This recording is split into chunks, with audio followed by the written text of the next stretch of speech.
Final hour overdrive continues, brought to you by FanDuel, bringing you everything from the opening line to the final score. Bryan Hayes, Dog, Jeff O'Neill, Jamie Noodles McLennan, and look at my guy, Carlo Colaiacovo. The suit is on point. In studio, panel work tonight. Feeling good, looking good. How we doing, buddy? Thanks, boys. Came in hoping to be a little bit more positive about the Maple Leafs than you guys have been. Come on, dude. Stop it. There we go. Too negative, man. That was probably your ghost account. I'm listening to it on the drive in. I'm like, what is this guy talking about? I didn't hear you guys speak negative about the Leafs at all. There's always one, though, buddy. You just can't make everybody happy. And we were just kind of, as Noodles described, it was kind of topical stuff, right? Yeah. Hyman gets his 40th goal, used to play on the Leafs. It's like, they let that guy get away. Yeah. Then it led into other things, and it's just like, I don't know. Like, you guys do a 3-hour show. I do a 4-hour show in the morning. I don't know what people expect us to talk about on the daily if we can't bring up stuff that's, related to the night's games before. Right. I mean, like Hymans got 40, man. It's an incredible amazing, story. Like, even if you're a Leaf fan, obviously it kind of burns you. You'd love to see him still be here. That goes without saying. But he was a great Leaf, great guy. Yeah. He's a local guy, and he's out in Edmonton. Like, him scoring 40, Carlo, I said last night, or I was thinking last night, and I brought it up on the show today. Like, Matthews scoring 52 at this point is an astonishing statistic, but he's the best goal scorer in the world. He's held that belt, I believe, for 3 or 4 years. So him catching a heater and having a career year is not that surprising. It's a bold number, but not that surprising. Zach Hyman being second in the league in goals at 40 is astonishing. It really is. It's astonishing. When I heard you say that, it didn't even click into me. I know he scored his 40th, but I didn't know Matthews had that much of a gap between first and second. And I think that Hyman was the guy in second. It really makes you appreciate it. As a D-man, what do you think the McDavid percentage is? Like, we talked about Hyman being a talented player, but when you get to play with 97, like, what kind of crank up do you think that's worth? You mean like the percentage of like getting more goals playing with him? Yeah, just what do you think the worth is of adding 97 on your line to your goal total? It's easily 15 goals. I mean, can't the same said about Mitch Marner? I mean, when Mitch Marner played with John Tavares, he scored his most goals in his career, 47. Right? I know, and I'm not comparing Marner to McDavid, but when you play with better players and you play with elite players, they put it on a tee for you. Man. Exactly. I mean, and Hyman's the best example. Like, he doesn't do anything flashy, but the one spot he goes to is the front of the net. You got McDavid passing it to you there. Go to the net with your stick on the ice. You're going to get a couple. Chris Kunitz and Pascal Dupuis. Hey, there you go. You have to find the right chemistry, the right players that fit with what the star players you're playing with like to do. I talked about Michael Bunting had a career year. The guy had played in the minors the previous year in Arizona. Kyle finds him, has a history with them. Yeah. Comes in, he settles in, he does what he needs to do to stay in that top six, especially that first year. And he had a career season. Like, you have to be courageous to do these things, to go to the front of the net, because you even look at Edmonton's power play. Like, Hyman has that little position right off the back post. Like, they fire it off of him sometimes. Like, he's like that Evan Bouchard goes shelf from the point. Shelf. Yeah. Like, he doesn't put it on the ice looking for a redirect. That guy puts it underneath the bar. You got to stand there and you're going to take a cross check at the last second as the guy's firing it in from the point. Like, it's a tough place. Even though the game isn't half as tough as it used to be as far as cross-checking and slashing and all of that, you still have to be courageous to go to these areas. Well, I got to ask you, because you're a guy that scored 40 in the league, is it easier or harder to play with those guys? Like, are you kidding me? Most dumbest question you've ever asked. Well, okay, but not many guys. I mean, Bertuzzi had a lot of chances to play with those guys. He couldn't find a way. I will say this, Carlo. The one guy I heard that about is Sidney Crosby. Like, I think Dupuis and Kunitz both said it. They're like, you got to be on the ball because this guy's fast as hell. He wants the puck at certain times. Not wants, sorry, demands. But I don't know, man. I just always believe that if you have hockey smarts and you can should move, be easy to play with those guys. And you can sense it, like going out there with Weed or Ron Francis or somebody. It's like, get open in the slot. I call it 1A automatic. It's in the perfect spot and it's on the tape every single time. And well, it's you, like you shoot have at to have net. the talent, though, right? Like you could shoot the puck because Sundin, if he passed it to you and you put it in the fifth row, he'd go tell Pat Quinn, "Get this guy off my line." Like that's kind of. I think what Carlo you're asking is it's like if you're immense talent, obviously you want to play with talented players. If you're not, you can feel out of place because it's like I can't do what this guy wants me to do.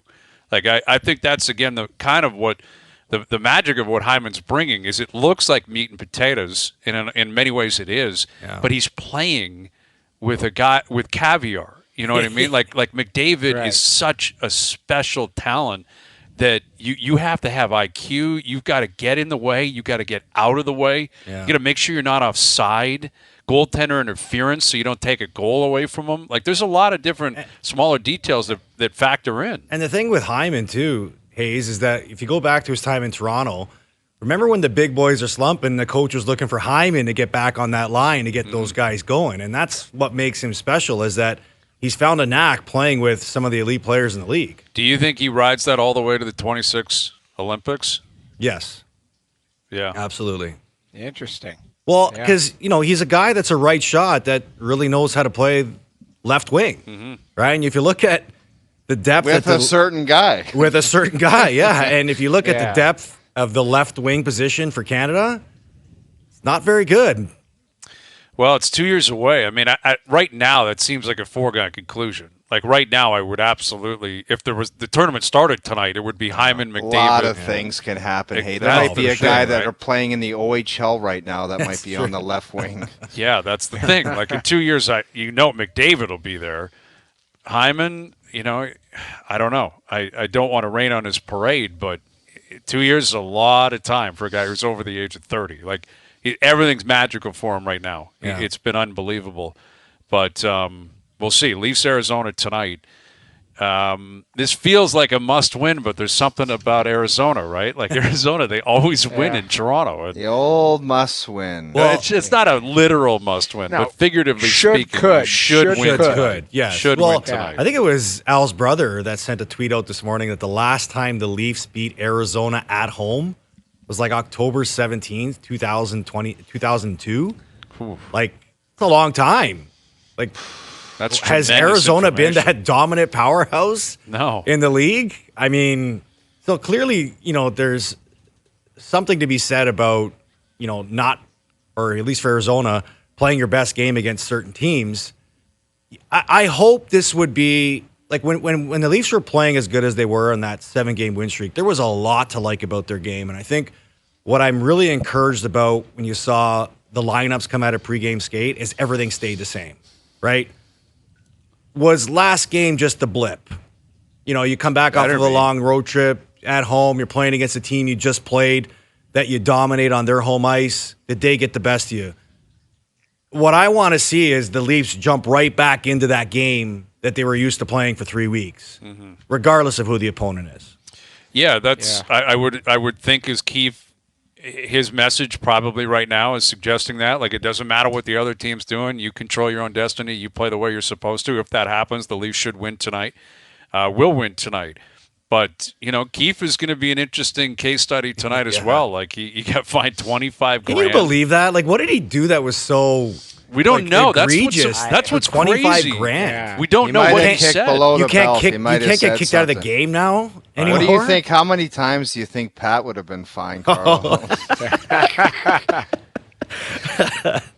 Probably every game at the pace their throwing coach is out right now. Remember he used to throw his gum on the bench? He would just it was comical, man. It was so fun to watch. God bless that guy, man. Throwing gum on the ice is just wild but like scene, he literally spent every energy he had behind the bench just yelling at the referee.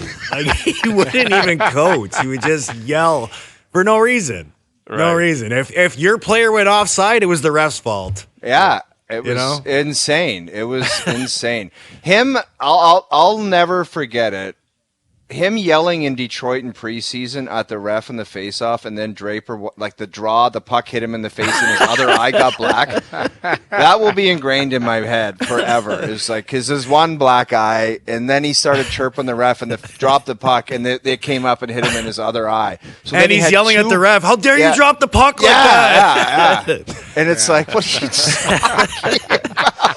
And then the NHL, all right, Pat, $25,000 for you. You can't yell at the referees like that. And he's Right. sitting there with two black eyes. Knock it off. God bless that guy. Yeah. Well, I mean, Sheldon, again, $25,000, and, he addressed it today and said it's a learning lesson for him, and he'll approach the referees differently. And I don't know. Like, can he find a different gear? Is there a different gear? I think it's mandatory. I think because you still got to be on the refs. He's not going to stop talking to them or barking at them. Nor should he. I mean, that means he's in the game, right? Right. I mean, I get it. Like if it's excessive and it's like nonstop, but the referees should be accountable for some of the way they ref the games too. I mean, Don Granato in Buffalo got the same fine. I'm not sure what he did, but like it's a heated game. There's stuff being said, and there's stuff being done on the ice that not everybody's going to be happy with it. I think as long as you don't cross the line. Coco, I think the coaches are tired of the ticky-tack penalties that have no business being called in that league, man. Like, you want to call an elbow, you want to call a hit to the head.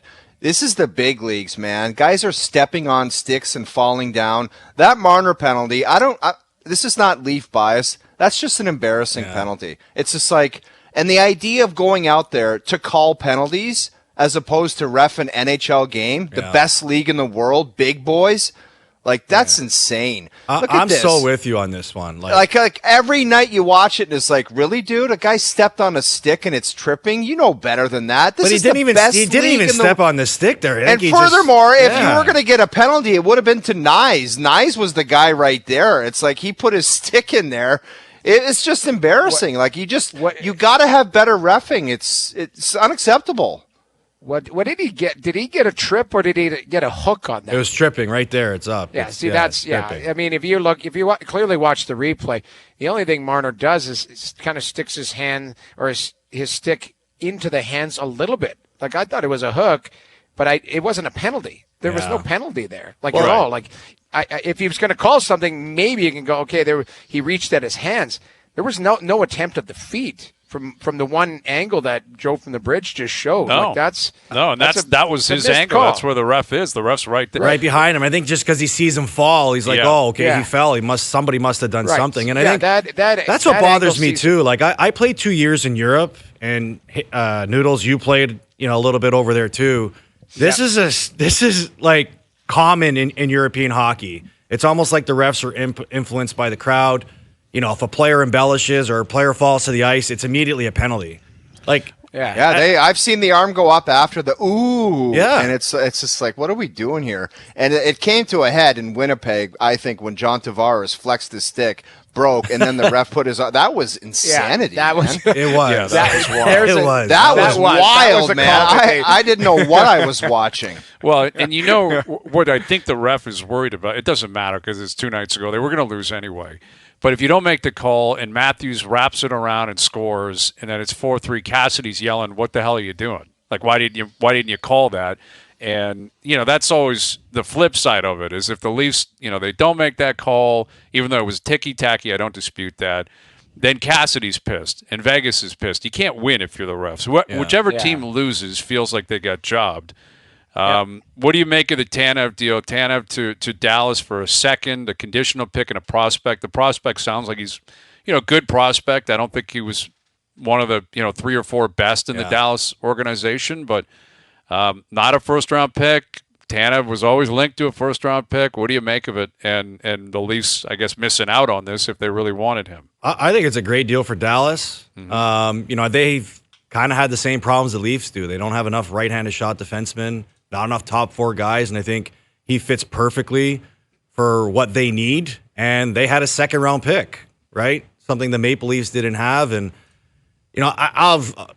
I'm just glad that, we don't have to talk about Tanev being a potential target for the Leafs anymore, a deal that I never thought in the beginning would ever get done just because they didn't have the asking price to acquire him, right? Because if they did, it probably would have been done. And, people speculate, is there a rift between Calgary and Toronto? And Maybe there is, maybe there isn't. But I don't know much about the prospect. But you'd have to think that Calgary did some homework on the kid. But I think you got to sit here and say you got to like the return for Calgary. They probably scoured the market and saw what was out there. This is what they could get. This is what they could get. They got a second, they got a conditional third, and they got a prospect that, looking at his scouting report, kind of fits the mold as a younger player. That everything the way that Tanev played, right? So, and if you're the Leafs, yeah, you missed out on a guy you could probably use too, but you can only acquire what you want with the prices you're willing to pay with, or the prices that teams are, looking to get that you either have or you don't have. And like I've been on the mic saying that, every year you should have an all-in approach as long as you have Austin Matthews as a player on your team, because you don't want to let these years go to waste and you want to give yourself the best chance to win every playoff. But all in doesn't mean just paying whatever price is an overpayment just to get the player that you want. Now, you can always go back and say Tampa did that the 2 years they went and acquired Coleman and Gaudreau. They overpaid for their guys, but they were more ready to win, I think, at that point than maybe the Leafs are right now. And, Yeah, but when are they going to be more ready than year 8, 7, and 8 of these guys? I get it. That would be the counter question. It absolutely would be, but when the season started, with the way the Leafs roster is assembled right now, did you believe that they were a cup contending team? I mean, no, but nobody had faith in this defense that they were capable of leading this team. That's into the now playoffs, you put it right? that way. Looking at that decor, it's not a Stanley Cup contending decor. Right. You just want to focus on that. But here we go again, talking about negative, like Leafs Arizona tonight, and we're talking. I don't think we're being negative. I think we're just a reality. The reality, right? The assessment. It's not that you. And again, you could find the trade bait board though. Based on that, there are not monsters on that board that are going to completely flip this upside down to get to a point where by next Saturday you say, I think they have one of the 3 or 4 best defensive cores in the league. I don't think that's a reality. I don't think that's going to happen. Now, does that mean you just concede and say we're out? No. I mean, you shouldn't. You shouldn't, exactly. And that means the guys you do have, they got to do some heavier lifting. You need a goalie possibly to stand on his head. I think with 32 teams in the league, it's a watered-down league. I don't see great teams. I see very good teams. Everyone's got issues. Everyone's got issues. Yeah. So the Leafs are not alone in that. It's not like other teams they're going up against. It's like that team's unbelievable and you cannot crack it. Yeah. They can beat anybody. Can they beat anybody 4 times and win a cup? That's a different story. But I think everyone's having that conversation. I think every team's like, I don't know, is this going to hold up? Is that going to hold up? Is this good enough? We're one injury away from that. Like everyone's got those concerns in a 32-team league. Yeah, you're absolutely right, Hayes. Go ahead, Jamie. Yeah, the other thing that you point out too, the only reason why I would have, and this is the wrong wording, but all-in mentality, is when your top players are having a season. Yeah. Willie's having a season. Austin's having a season. Mitch has come on and I would say quietly, but still having a season. There's no guarantee, and they're healthy. Knock on wood. I'm knocking on wood. Like that's where, because not every season is your best season. I talked about with Markstrom. If you're acquiring Markstrom, you're getting a guy who's playing at the top of his game this year. Yeah. So there's no guarantee in next year or the following year. That's the only thing that would be in the back of my mind. Now, you're not, again. There better be a guarantee, though. They just paid these guys $13 million and $11 million. I understand. Willie better be great next year, and Matthews. I know, but right? Go ahead. Yeah, you're right. 100%. I mean, I hear what you're saying, Noodles. I get they are, but again, they've invested in these guys to be great every year. Yeah. I don't think it's about them necessarily as much as it is the rest of the team. Is the rest of the team, good enough, deep enough, big enough, tough enough? At this point, there's certainly debate around that. Yeah. Coco, you being a D-man, are you somewhat shocked at how, valuable a guy that's a right-handed shot, if you can breathe and you're a right-handed shot D-man, it's like gold. It really is. And how long have we been talking about this, with the Leafs defense? I mean, looking for that right-handed shot guy that can play in the top pairing with Morgan Rielly, or even just more right-handed shot defensemen, and I think Period. I mean, look at what we're talking about right now. Timothy Liljegren is out of the lineup. Timothy Liljegren, I think he's played really well as of late, but I don't look at Timothy Liljegren as a top 4 guy in this team going into the playoffs. No, but because not. he's out of the lineup, it's full scramble mode because you've got no other right-handed shot defenseman. My son's 6 years old. He's starting to play hockey now, and he's starting to play left-handed. I'm thinking to myself, do I make him a right-handed shot? You got to do it, man. Do what my dad did with golf. Flip it over, man. He's got to shoot right. Because you're right. They're hot commodities every year. I mean, even at this deadline, like Dallas was looking for one. Leafs are looking for one. I think every team that's in contention is probably looking for one. They're hard to find, and maybe that's why you got to pay a price to get them. But look, I'm in tonight because I'm doing Montreal games. Or doing the Montreal game, and I do a lot of the Montreal games here on TSN. And I watch 2 right-handed guys on Montreal nightly, David Savard and Jonathan Kovacevic. They both bring something different, but those are two pieces that I would look at, bring it in. You talk about Savard's experience. Kovacevic he's a mutant. Like, he's big, he's strong, he's lengthy, he can kill penalties, play tough. Those are guys that you got to find. They're not going to cost you a lot, but they're going to come in and bring something different to your group. Yeah, Savard's an interesting one. Like he's got a year left on his deal. Though? Yeah, I think he's got 1 year left after this. That's going to cost you. And that goes without saying. Is he going to cost you more than what Tanev went for? I don't know, because he's got another year on his deal, possibly. Yeah. But I would think in that range, it might be a little bit more. But there's a guy that ended up in Tampa, one of those Cup years, right? And he's been a good veteran. Player on Montreal that's, still finding their way right now. That could be an interesting name. That one could be. Carlo Colaiacovo in here, first up, 6 a.m. to 10 a.m., Monday through Friday, right here on TSN Radio. Dear Hayesy-B, we do it Fridays on around 6:30. I heard you guys helped somebody get married last week. That's awesome. We did. We pushed someone in that direction. We're very proud of that. It's not the first time. It's not the first, won't be the last. I think you being in here is actually really helpful. So a little Dear Hayesy-B on the fly, a little Dear Carlo C. You could add that to the mix if you want. Catherine tweeting in and saying she's making the drive down. It's her son's 13th birthday. They've got tickets. They're in the lower bowl for Rangers-Leafs Saturday night. What a game. What a birthday party. That's unreal. Yeah. And they're going to get there early for warm-up. She wants them to make a sign, hoping to maybe get a puck or something like that. Do you have any input on this? Oh, Carlo, you can speak to it. Like you've been Leafs. Anything that a kid can write in a sign that would get your attention? I got to be honest, and I don't want to sound like a jerk. I didn't read one sign ever.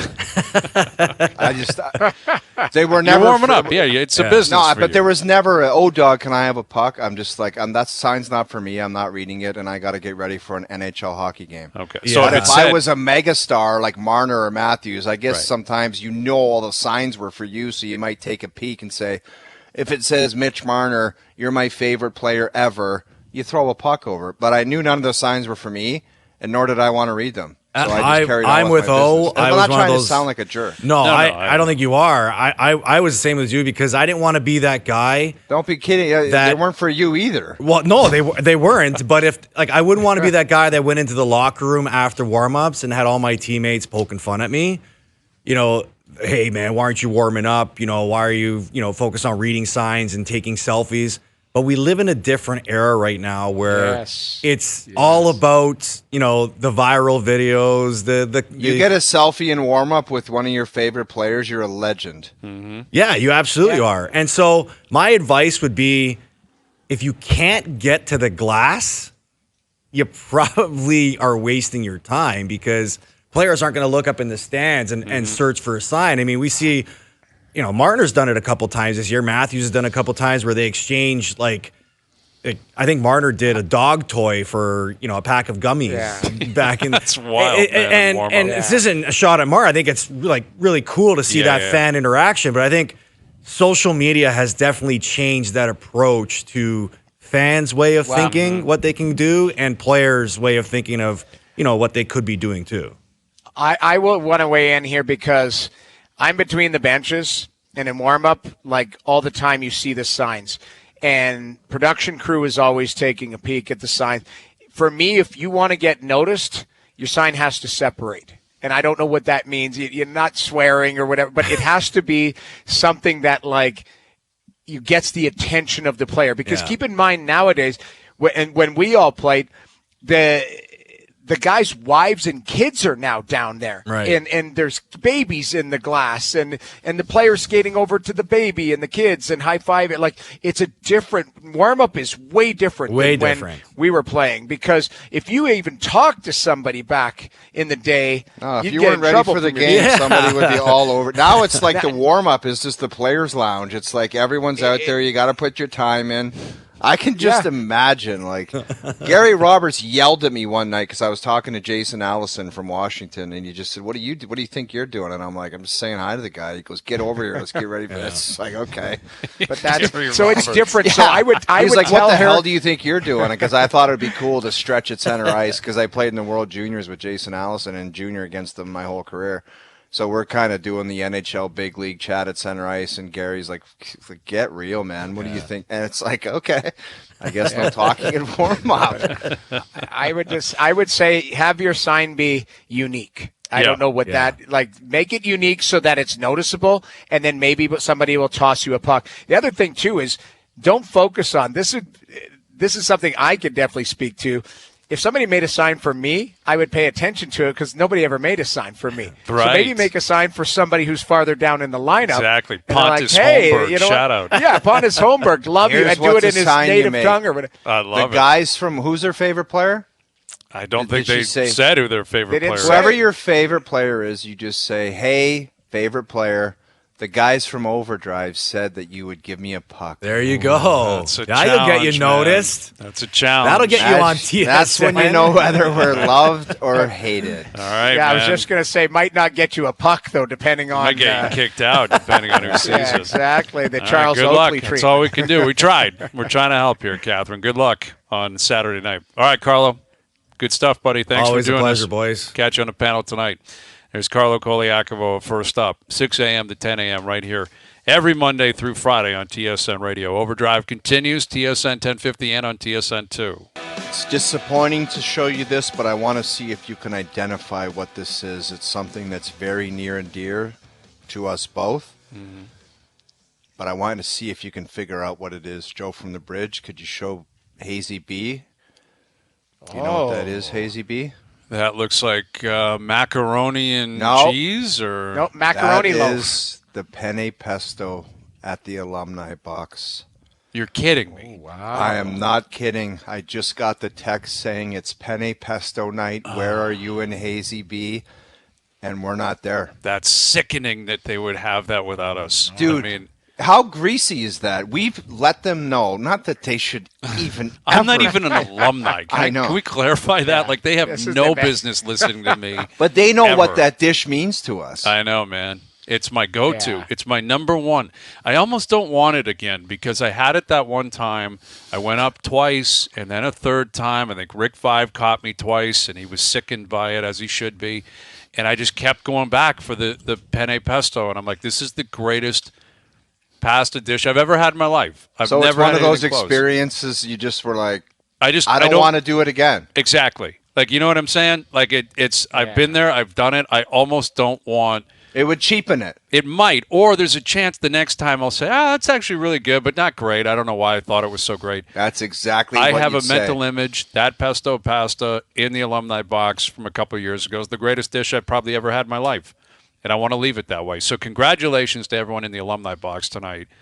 You're in for a treat, right? I think Matthews scores tonight. I think the Leafs are going to win, and you get a penne pesto. That is absolutely dream night. spectacular. It's a dream night. But you hear Joe from the Bridge here in the group chat being a hero. It's not penne, it's macaroni pesto. So it's the different type of... Look, all I know That's is what threw me off a little bit. Cassie and Tyler Yeah. told me that it's penne pesto night. Tyler, like, you can ask him yourself, Hazy. Yeah, I will. He doesn't mess around. Like, Tyler says, he knows exactly what's going on. Dude, he runs an operation down there at the Alumni Box. He's like a Secret Service agent who's under control of everything. Yeah. Yeah. He's the best. Yeah, he is. You're right. He's running. It's like a parade 41 times a year during the regular season, plus playoffs, plus the preseason, and he is completely running the show. And Cassie's right in there, like you said. Like, it doesn't get any better. It's A+ across the board. And if they say it's penne pesto, Joe from the Bridge Could Be shut quiet. it. Yeah, I don't want to hear from Joe from the bridge. Macaroni. Well, how about what Gino Retta just said to you? I love What it. did Gino say? To hear you say the Like, we greatest don't pasta need dish Italians you've ever had in your attacking, life. I like, know, but the Italians are taking it personally, which I don't disagree. You're talking about the greatest pasta dish you've ever had, served in an arena in Toronto, as opposed to in Italy or somewhere. No. Like Noodles. I've been to like- Italy. Nothing tops this. A little ketchup on it on the side. It was phenomenal. It was absolutely brilliant. I've been to Florence. I've been to Tuscany. I've been to Rome. I've been all over Italy, and nothing matches the penne pesto pasta that came from the Alumni Box at Scotiabank Arena. I'm telling you, I tend to agree with Gino here. Listen, the food in Italy, or at the Alumni Box was amazing that night. I was there with you guys, but honestly, Italy is Italy. It's hard to. I've had both. Noodles. I've had both. All right. I've had both. I've had them all. I've been all over the world, man. Been around twice. Yeah. And I'm telling you, it's our favorite thing, and let's just leave it at that. Yeah, you don't have to try to chirp us. Right. And Joe from the bridge, and Gino, they all can stuff it. I don't want to hear it. Yeah, exactly. All right? It's my I love palate. it. Why do they take it so love it. personally? Yeah. Like I wouldn't take it personally if they were like, "Hey, I had some haggis that was great at the Alumni Box." I wouldn't be like, "How dare you go to Scotland? There's way better haggis there." Try my haggis. Yeah. Scotched eggs. Yeah, like Right, I know, but exactly. but it is. It's funny. I forgot to bring this up. I was in Buffalo over the weekend on a my son's hockey tournament, and mostly Italians on the team, and that I've never seen this before. Where you go down and meet up with the parents and have a beer in the lobby and stuff. One of the guys, Joey, brings out his own sausage and cheese. All day. From like a cooler. Probably And started a sandwich He's station. cutting it like he's cutting it up. Like everyone's having beers and stuff. Like we're in the lobby of a hotel. He's got he's got a knife and he's cutting cheese and he's cutting sausage. And I'm like, where did this come from? It's like, well, he brought it from home. That should not be allowed over the border. Like how he was allowed in the country, to me, makes me question the border services. I don't know which bridge he took to get across. Dude, I would latch onto that guy, though. If you're some kind of monster parent, you befriend that guy that brings the food. You just you're my best friend, man. I didn't know what it was Bring because I was meatballs like, next time. Bring I go, meatballs. is it sausage? And he goes, it's called soppressata or something like that. I don't. Again, I know what you're trying to pronounce, and I would butcher it too. Soppressata. There it is. There you So go. I You just, can get that honestly, at the Alumni Box. I'll guarantee you. Get anything. Yeah, I'll show so Joey funny. and Gino and everyone else. Come on down. Come on down to the Alumni Box. It's the best in the business. And I don't care if it's macaroni, pesto chicken, or penne pesto. It doesn't matter. You will not find a better meal than that. Top of the line. You know what? Shout out to the Alumni Box. Yes. And hopefully Yeah. they're watching a trap game win, though. That's where we're not Has going to to go be. there. Oh, we're not going Has there. to But be. it Gonna be has a win. to be. Gotta You be a win. Gotta show up be tonight. tonight. Gotta It's show a up. leap year, man. It's gotta be. It's gotta be. Yeah. All right, you guys want to come back and we'll get into this. It is a leap year. It's a leap day. We got a leap year bit. We had to do something here. We're very very creative stuff. Doogie's been working around the clock, and I think you're going to like this one. All right, we'll come back. We'll get to it. We'll tee up the Leaf game one more time. Overdrive continues. TSN 1050 and on TSN 2. All right, so we've done our best to bother Italian people with our penne pesto takes. That Outraged that we could, to quote Gino, find an Italian dish in a hockey arena. It's like, it's it's like told you okay, guys. Gino, bring us your penne with a I meat know. sauce and let us try it. And we didn't say a Ted Reeve. We got Yeah. this. It's at Scotiabank I know, Arena. yeah. I mean, come on. Anyway, warned a you. lot of people are all over me, and that's fine. Listen, it's my palate. Like I said, leave me alone. I said what I said. All right, so it's a leap day, I guess. I keep getting confused by that because I keep calling it a leap year, but technically we're in the midst of it, right? We're in the eye of the storm. And we had a number of people we were reaching out to try to get on to maybe talk about whether or not, they're what it's like to be born on a leap year, blah, blah, blah. Adam DeLue, I guess, was a guy that we were going to ring up. We just ran out of time. Douthie's boy, right? Former Barry Colt, too.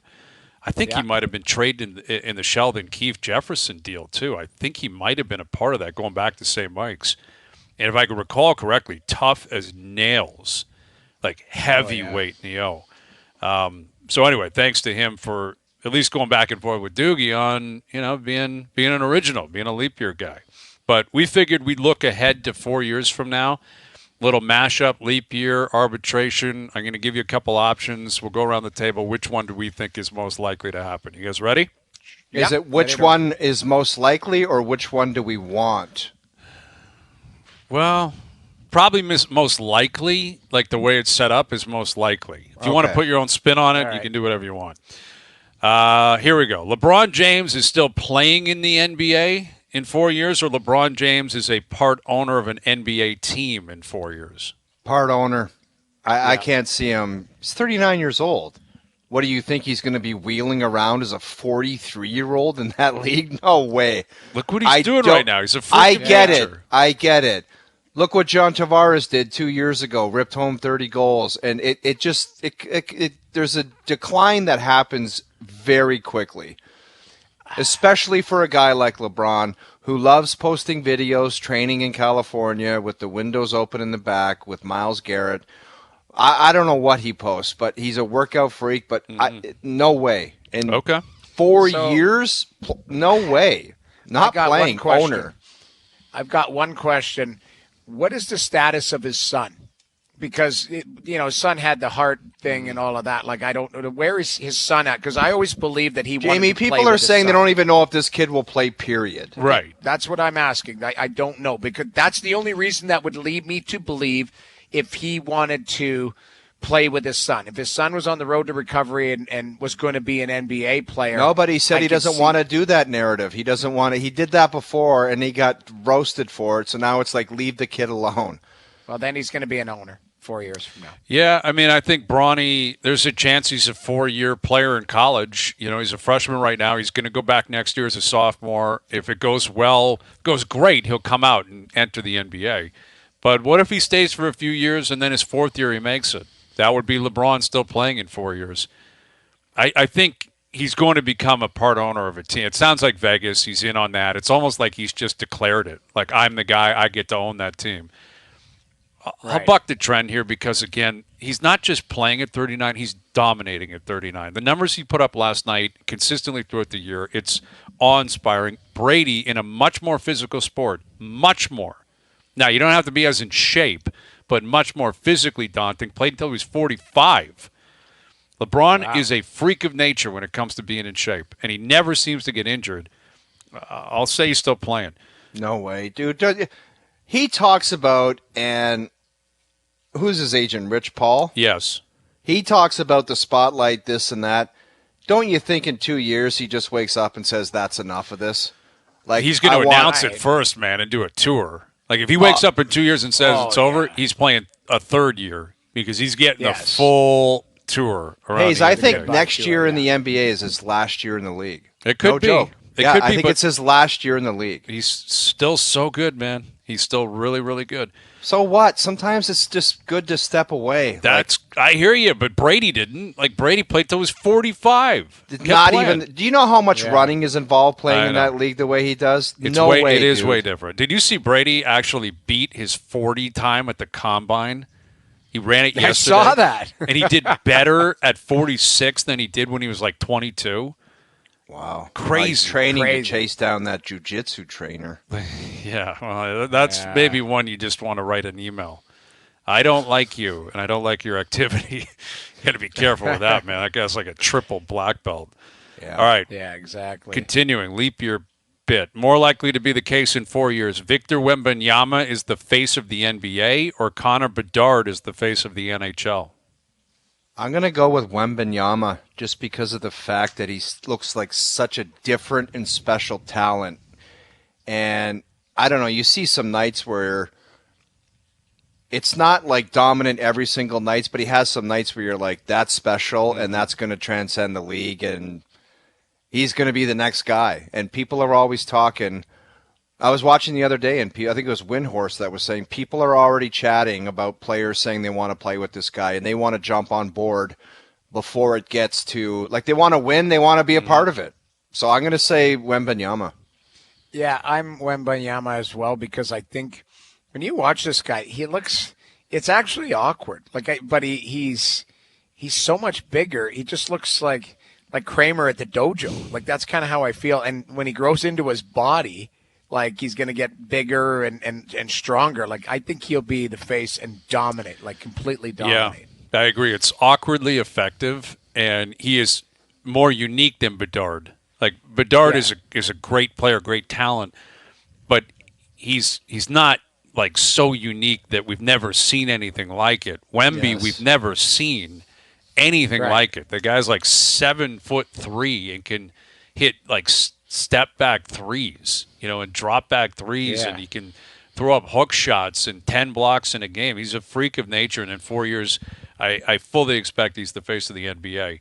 I also don't think he's competing with what Bedard is. Like, knocking McDavid off in 4 years is going to be tough, man. Where I think you can knock Jokic off or Giannis off or whoever else it is, Luka, pretty quickly. McDavid's got 10 years of still. Yeah, I would think so. I mean, Sid, that would put him 36, 37. I don't know. Is McDavid still the face of the NHL in a decade? I bet you he is. He could be, because you could argue Sid's still technically on the marquee. I don't, I think it's McDavid's league now. I think we'd all concede that, but Sid's still right there. Like, Sid's still in the conversation. So why couldn't McDavid be that? All right, a leap year. 4 years from now, what's more likely? Bo Bichette is still a Blue Jay, or Vladdy Guerrero Jr. is still a Blue Jay?